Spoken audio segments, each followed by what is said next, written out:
Otadi nur sochadi osmonim, baxtga to'lsin mening ona makonim.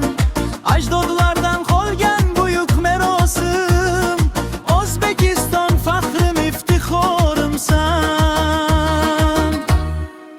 O'zbekiston jonajon vatanim, ozodliging eng buyuk davlatim. Mustaqillik bayraming muborak, sen bor bo'lsang yorug'dir hayotim.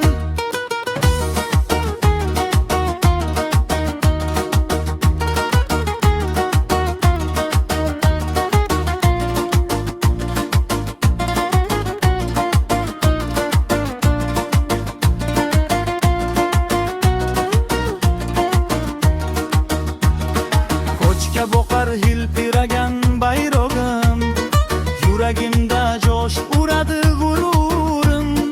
Tinchlik bo'lsin har bir xonadonda, kulib tursin ona yurtim diyorim.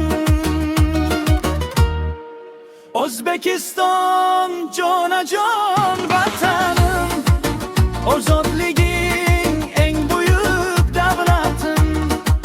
Mustaqillik bayraming muborak, sen bor bo'lsang yorug'dir hayotim.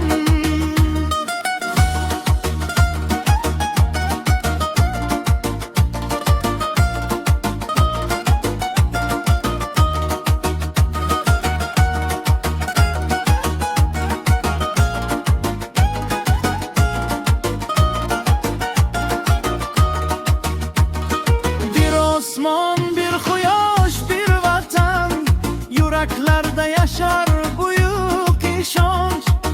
Kelajak sarida dil boramiz, O'zbekiston sen bilan faxrlanamiz. O'zbekiston jonajon vatanim, mustaqillik mening baxt saodatim. Yashna doim aziz O'zbekiston, abadiy bo'lsin ozod vatanim. O'zbekiston